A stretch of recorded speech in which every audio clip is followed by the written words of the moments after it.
감사합니다. 종이 소개. 네. 오늘 세 번째 강의를 맡은 이혜지 세무사입니다. 안녕하세요. 지금 한참 졸리시지 않으세요? 점심을 먹고 나서 피곤하실 시간이 텐데 오늘 날씨가 정말 엄청 따뜻하더라고요. 그래서 오늘 날씨가 너무 좋은데 제가 오늘 너무 우중충하게 입었다 이런 생각이 들었는데 제가 세무사잖아요. 저도 세무사 사무실을 운영하고 있는데 저희가 지금 3월에 버릇을 신고기 아니라서 엄청 바빠요. 그래서 직원들은 벌써 한 달 넘게 매일 12시에 퇴근하고 있거든요. 월화수목금토일 일하고 있고 그래서 마음이 우중충해서 옷을 좀 우중충하게 입었더니 봄날이네요. 자, 깨시라고 제가. 오늘 제가 주제를 맡은 세 번째 강의는 차명주주에 관련된 얘기예요. 이제 저희가 법적 용어로 명의신탁 주식이라고 불리우는 걸 저희가 일반적으로 차명주주라고도 부르거든요. 명의신탁 주주가 법적 용어이니까 제가 명의신탁 주주를 설명을 드릴게요. 명의신탁이라는 건 실제 소유주가 있는데 다른 사람한테 잠깐 맡겨둔 거예요. 자, 제가 전에 한 15년쯤 전에 제가 증권사를 다녔어요. 증권사를 다녔는데 제가 증권사의 입사부터 대리였거든요. 이제 저희는 그런 것인 거예요. 이제 계좌 있으시잖아요. 이제 증권 주식 거래 계좌 같은 거 누가 얼마나 계좌를 갖고 있는지 연말에 한 번씩 신고를 해요. 국세청에. 이제 배당 수익이라든가 이자 수익 정리하려고 신고를 하는데 저희 계좌 100만 건 넘거든요. 몇만 원이면 다 100만 건 넘는데 그걸 막 하는데 에러가 자꾸 뜨는 거예요. 그래서 이렇게 딱 봤더니 계좌명이 홍길동, 도깨비, 뭐 봄날 막 말도 안 되는 이름으로 막 써있는 거죠. 선배한테 이게 뭐예요? 그랬더니 계좌예요. 어떤 계좌냐면 저희가 금융실명제법이 김영삼 대통령 때 이루어졌어요. 갑자기 어느 날 하루아침에 대통령이 TV 딱 나와서 금융실명제예요. 이제부터 모든 금융거래는 실명으로 합니다. 라고 했을 때 못 찾아간 계좌야. 이거 내 겁니다. 라고 손을 번쩍 들고 못 찾아간 계좌가 사실 아직도 은행, 증권사, 보험사에 남아있어요. 근데 저희는 그 계좌를 남의 거니까 건들 수가 없잖아요. 여전히 관리해요. 홍길동 계좌가 있고 도깨비 계좌가 있어요. 진짜로. 그러니까 계좌명하고 주민번호, 계좌번호가 안 맞는 거죠. 근데 어떻게 해요? 그냥 갖고 있는 건데 자, 금융실명제법 이전에는 이런 것들이 왕왕 있었어요. 이 명의신탁 주식도 금융실명제법 이전에는 좀 비일비재했던 일 중에 하나죠. 근데 우리나라가 금융에 관련된 실명, 네 건 네가 주장해 라고 하면서 사실 본인 소유로 이제 그 주식을 바꿔야 되는 금융실명제법이 시행이 됐거든요. 그래서 명의신탁 주식이라는 게 문제가 되기 시작했어요. 명의신탁 주식은 사실은 내 건데 남한테 잠깐 맡겨놓은 거예요. 내 건데 잠깐 남한테 맡겨놓은 건 실제 소유자는 여기 있으니까 네 거 맞아. 이지만 금융실명제가 도입된 이후에 네 거라고 우겨야지. 네 건데 왜 남한테 맡겨? 이거를 나라에서 인정을 안 해줬어요. 인정을 안 해주면서 금융실명제법 위반에 따른 페널티가 있긴 한데 그거 외에 세법에서도 페널티가 하나가 더 있어요. 네 건데 남한테 맡겨놨어?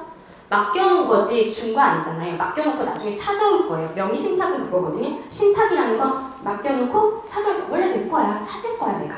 이런 주식인데 찾을 거 알지만 맡겨놨을 때 증여했다고 가정하는 거예요. 증여한 거야 이거. 아니 증여한 거 아닌 거 아는데 증여세는 안 돼. 증여한 거 아닌 거 알아요. 그래도 증여세를 내. 이걸 저희가 명의신탁 증여의제라고 불러요. 명의신탁 주식에 관련된 일종의 세법의 페널티예요.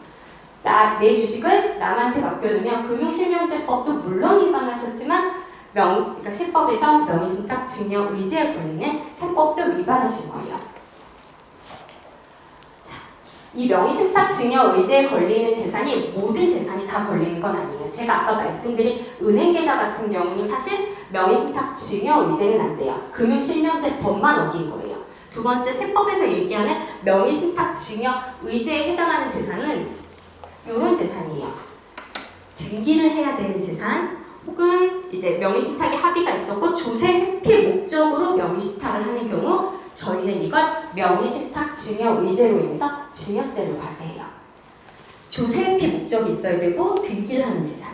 그 중에 뭐가 들어가느냐? 주식이 들어가요. 그래서 오늘은 이 주식에 관련된 걸 공부하려고 해요. 자, 조세 회피 목적이 뭐냐? 조세 회피라는 건 내가 세금을 덜 내려고 회피하는 건데 이런 걸 저희가 조세 회피 목적이 있다라고 봐요. 이 중에서 이제 과정주주, 뭐 2차 납세인 뭐 이걸 설명드리는데 여담으로 제가 상담을 전국을 다니거든요. 죄송해요. 감기 걸려가지고 목이 자꾸 잠기는데 제가 전국으로 상담을 다니는데 되게 특이한 지역이 하나 있어요. 혹시 이 중에서 익산이나 정읍에서 오신 분 있으세요? 제가 진짜 특이한 경험을 봤는데 익산하고 정읍에 가면요. 저희 나라의 중소기업 아니면 대기업, 중견기업 다 통틀어서 우리나라의 법인 중에 90% 이상은 주식회사거든요. 근데 정읍하고 익산에 가면 법인이 90% 이상 유한회사예요. 이거 그쪽 분들은 다 아세요. 제가 상담을 갔는데 구미에 상담을 갔는데 유한회사 안 보여서 아 특이하다. 익산에 유한회사 많은데 그랬더니 대표님이 본인 익산에서 이사 오신 거예요. 익산 분이세요. 그래서 가서 물어봤어요. 저 진짜 궁금해서 익산하고 정읍 지역 상담 다니다가 그 동네 법무사 가서 물어봤어요. 여기 왜 이렇게 유한회사가 많아요? 근데 그냥 어떤 법무사님 한 분이 동네잖아요. 옛날 시골 동네면 일이었잖아요. 거기가 그냥 본인이 유한회사를 좋아했대요. 그래서 유한회사를 그렇게 많이 설립해 놓으셨대요. 그거랑 똑같아요. 자, 저희가 법인을 설립할 때 주주를 설정을 하고 법인을 설립을 해요. 근데 저 지금도 법인 설립 한 3군데 하고 있거든요. 대표님들이 물으세요. 그냥 당연히 내 거라고 생각하고 주주를 나로 만드는데 어서 들으셨대요. 과정주주가 되게 나쁜 거니까 내가 한 50%하고 우리 김대리 50%, 내가 30%, 우리 김과장 30%, 김이사 30% 이런 식으로 이렇게 했어요. 라고 이렇게 갖고 오세요. 왜 이렇게 하셨어요? 그러면 우리 법무사가 과정주주 나쁘대요. 법무사님들을 탓하는 건 아니고 이제 법무사님들도 오래 일하셨으니까 과백적으로 이렇게 일을 하시잖아요. 그러시면서 이제 본인들이 습득하셨던 이제 경험으로 과정주주는 나쁜 거예요. 혹은 익산에서 정읍에서 유한회사 그냥 설립하세요. 이렇게 습관적으로 말씀하시는 게 구전으로 와전돼서 과정주주는 나쁜 거야. 과정주주는 나쁜 거라 피해야 돼. 라고 하면서 법인을 설립하실 때 김대리 김과장한테 주식을 주시고 그걸 법적으로 저희는 차명주주, 명의신탁 주식 그리고 줄 때 나도 모르게 증여를 하게 된 거예요. 명의신탁, 증여의제. 자, 과정주주를 피하기 위해 했는데 과정주주를 피함으로써 저희는 세법에서 얘기하는 조세회피범이 됐어요. 과정주주가 되면 뭐가 나쁘냐면요. 이 두 가지가 대부분 나쁘다고 보는데 간주취득세를 회피하게 되고 제2차 납세의무 회피인데 진짜 너무 안타까워요. 저 변호사님이 설립하는 법인도 상담 갔는데 변호사님조차도 과정주주가 나쁘다고 말씀하시는데 저희가 대부분 만나는 중소기업들은 사실은 과정주주에서 발생한 이 위험들을 회피하실 수가 없으세요. 실질적인 오너거든요. 대표이사이자 과정인데 자, 두 번째 이거부터 설명드릴게요. 과정주주를 피하면 간주취득세를 안 낼 수 있어요. 뭐가 과정주주가 되면 세금을 더 낸다고 생각하시나 봐요. 이게 뭐냐면 부동산이 많은 회사가 있는데 부동산이 많은 회사는 주식을 살 때 저 부동산도 산 거잖아 라고 봐줘요. 그러니까 부동산이 있는 회사는 주식을 살 때 부동산을 산 거나 마찬가지로 봐서 부동산의 취득세 2%를 더 내요.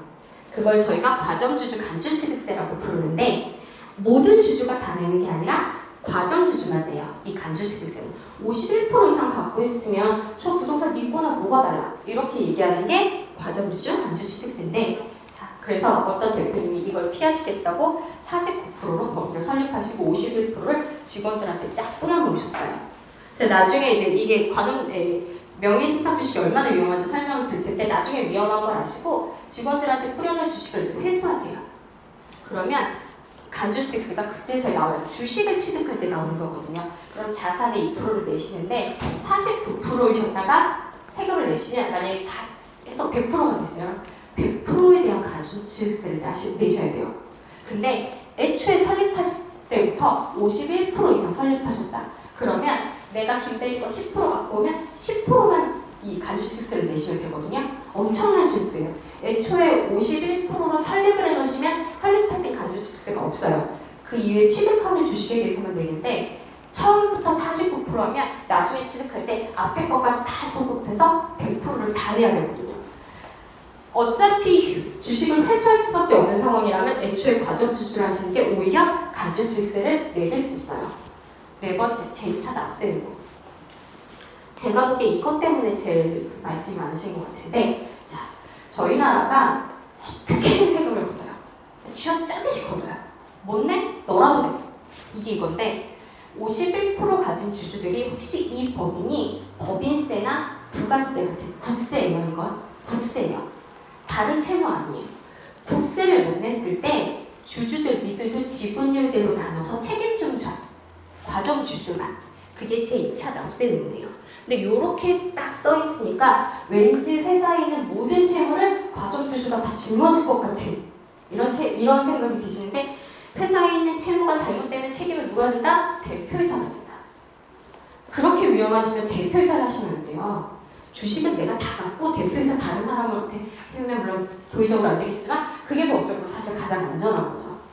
그렇게 해야 되는데, 이 2차 납세 의무는 국세 한정돼서 법인세, 부가세만. 이거 니들도 좀 나눠내자. 국세잖니? 이런 내용인데, 요것 때문에 이제 저희가 보통 주식을 분산해서 법인을 설립하시게 돼요.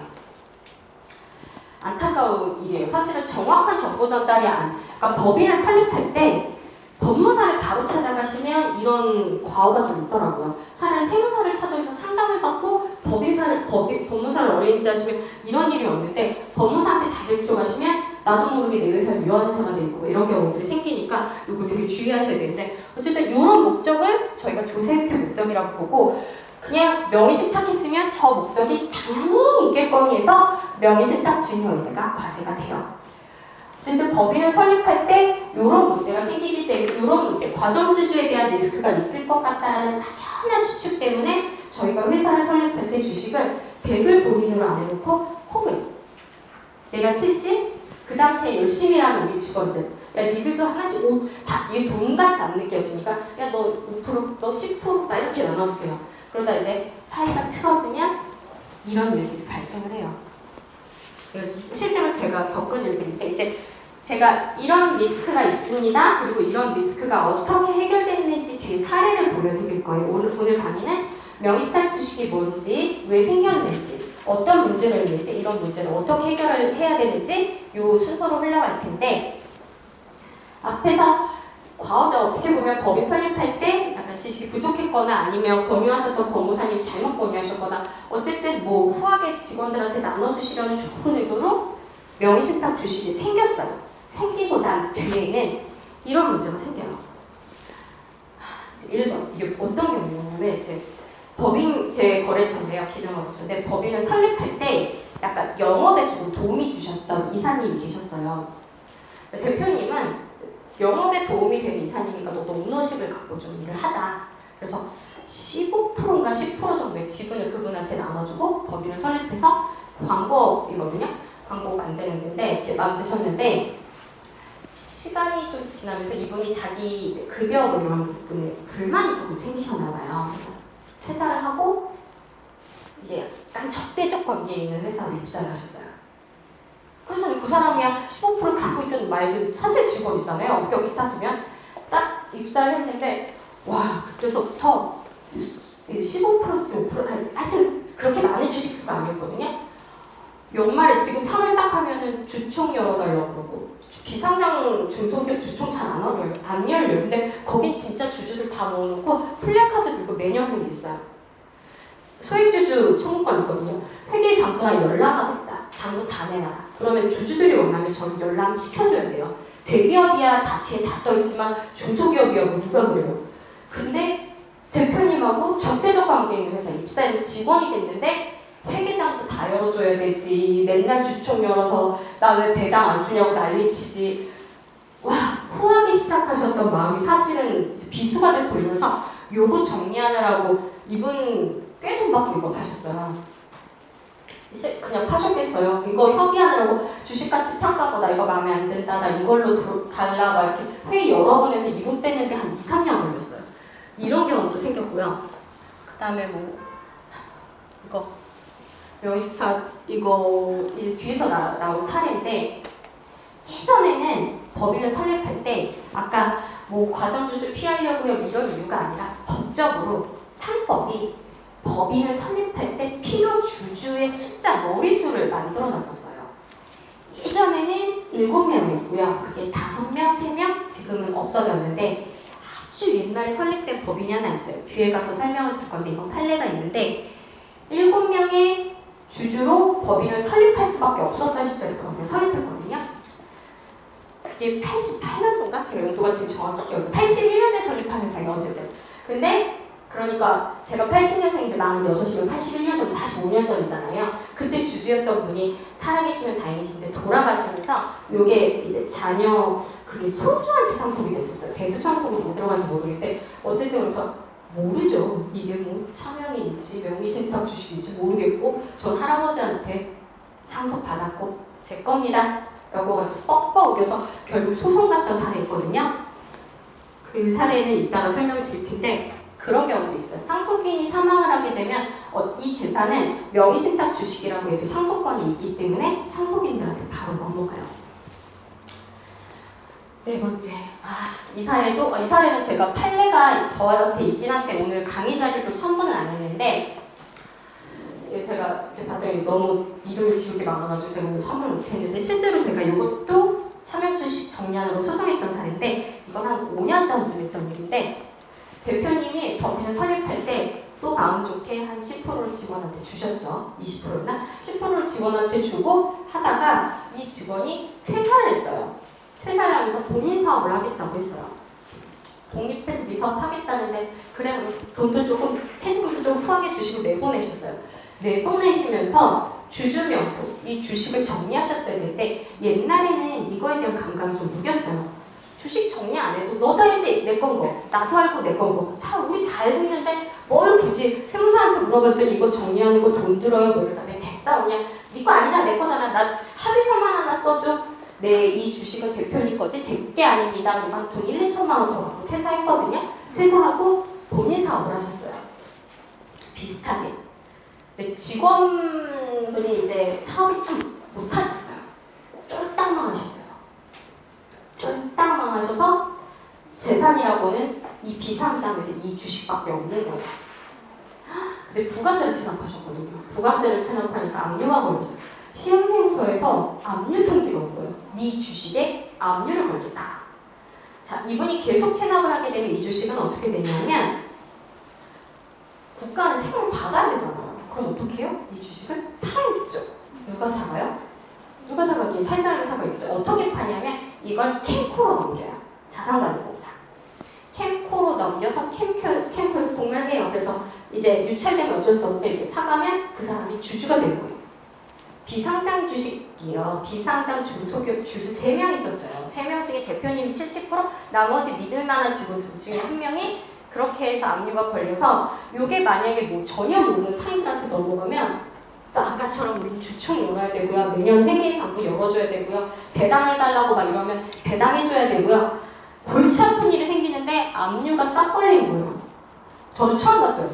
주주명부를 딱 열었는데 오 세무서가 들어가 있는 거예요. 이 시흥세무서는 뭐예요? 그랬더니 이 사람 이렇게 압류 걸면서 근데 믿으셨잖아요. 이거 네 거 아니지? 네, 제 거 아닙니다. 내 거지? 네, 맞습니다. 합의서 써줬잖아요. 근데 이분이 행방불명이셨어요. 사업이 망했는데 뭐 주민번호가 제대로 살아있겠어요? 거소지가 있겠어요? 그냥 어디 가셨는지 몰라요. 아예 사라지셨어요. 본인이 있어야 네 거 맞지라고 해서 합의하고 넘겨받기라고 하지 본인은 없고 합의서는 옛날에 합의서도 자필로 쓰셨는데 남자들은 왜 그렇게 글씨를 못 써요? 저희 아들이 쓴 줄 알았어요. 못 알아보는 합의서 하나에다 이거 진짜 찍고 그냥 사라지셨는데 그거 정리하는 것도 좀 시간 걸렸었어요. 그런 경우. 그 다음에 실제로 지금 진행하고 있는 건 할아버님이 처음에 법을 설립하실 때 똑같이 또 직원들한테 쫙 뿌려놓으셨어요. 2대로에서 3대로 넘어가는데 이 쫙 뿌려놓은 직원들이 다 할아버지가 되셨는데 언제 돌아가실지 모르는 이분들인데 가업 승계를 해야 되는 거예요. 가업 승계를 해야 되는데 가업 증여 특례를 받든 가업 승계를 받든 이 할아버님이 과정주주를 없애시겠다고 본인이 49% 내고 51%를 뿌려놓으셨거든요. 세법적으로 혜택을 볼 수 있는 걸 혜택을 하나도 못 보고 지금 승계를 하게 돼서 지금 이 손주는 이 주식 회수하러 다니느라고 할아버님들한테 다 전화 돌려요. 물론 다는 제가 드렸어요. 근데 모르시죠? 뭐 이게 뭔지도 모르고 중간 돌아가신 분도 생기고 가업 승계할 때도 문제가 생겨요. 그 다음에 이제 아까 설명드린 증여이제 요런 문제점들이 있더라. 이런 문제점들이 있는데 이제 이걸 어떻게 해결했는지가 이제 뒤에 나오고요.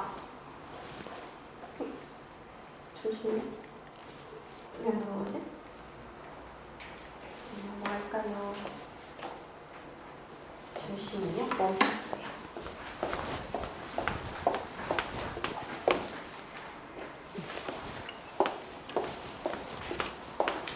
자, 아까 명의신탁 증여의제 부분 제가 다시 설명을 조금 드리고 넘어갈 거예요. 자, 이제부터 사례로 들어갈 거예요. 사례로 들어가기 전에 요거 하나만 설명드리고 사례로 들어갈게요. 저희가 아까 전에 문제점 중에 요거 7번째 명의신탁 증여 의제로 이거 네 거 아니고 제 거 맞는 네 거 아니고 제 거 맞는데 알겠는데 그 주식 명의를 그렇게 해놨을 때 나는 너가 증여한 걸로 봐서 증여세를 과세할 거라가 명의신탁 증여 의제라고 말씀드렸잖아요. 자, 이런 문제가 발생한 걸 알았어요. 그러니까 이거 내 겁니다 가져오고 싶어도 마지막에 근데 그때 당시에 증여세를 내야 되는 거예요.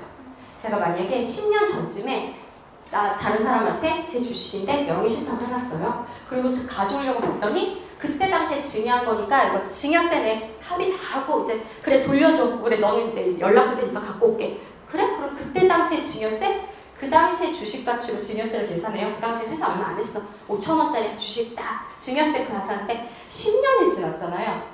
가산세가요. 배보다 배꼽이 더 커요. 가산세가 2~3배가 붙어요. 저희가 신고불성실 가산세, 납부불성실 가산세가 붙거든요. 그러면 납부불성실 가산세가 복리로 붙는단 말이에요. 이걸 갖고 오고 싶어도 그 명의신탁 증여의제 때문에 갖고 오실 수가 없는 분들이 있는데 그 명의신탁 증여의제는 저희가 왜 형사 사건에서도 공소시효가 있잖아요. 그냥 평생 계산하는 건 아니고 15년을 기점으로 사라져요.